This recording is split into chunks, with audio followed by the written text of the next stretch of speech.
Ayan. Isang mapagpalang magandang hapon sa inyong lahat.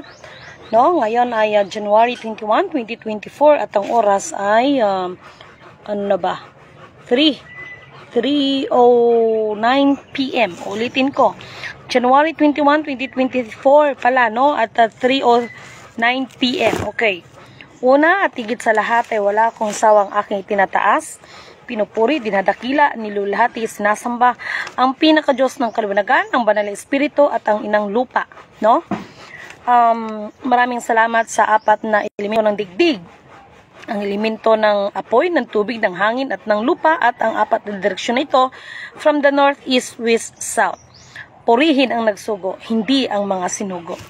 Ipagpauman ninyo kung may mga vlog ako minsan na napuputol kasi hindi ko na mamalayan that my cellphone is lobat katulad kahapon, ano? Narinig ko na naman ang bang kasi nandito ako sa mga kapatiran nating mga tribo, okay? Marami akong natanggap na mga katanungan pa rin, no? No, wala pa rin kadala-dala itong iba. Gracias. 101% maraming nagtatanong, no? Wala ho talagang release, no? Katulad ng sinasabi ko ay hanggat hindi maibabalik ang the real Maharlika Kingdom of God, direction. Hanggat hindi maibabalik o iuupo, nagbang. I feel so blessed dahil nandito ko sa mga kapatiran. Every time na mag-vlog ako here is nagkakataon na vlog kasi alas 3 na kasi, no?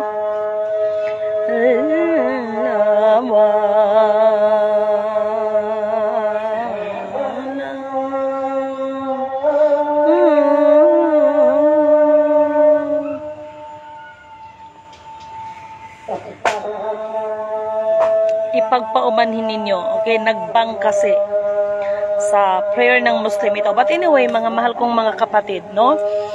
Wala ho talagang release, no? As long as hindi maibabalik ang the real kingdom o the Sulu Empire at ang uupo bilang the real Sultanate of Sulu descendants, no?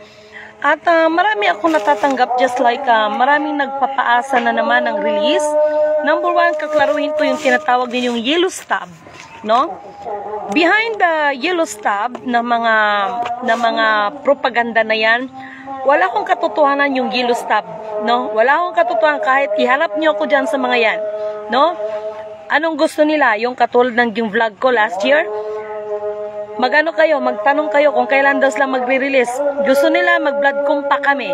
Kung may mai-release sila, papugot ako ng ulo. Sila ang magpugot ng ulo ko. Pero pag wala silang mai-release, anak ng tinapa. Ha?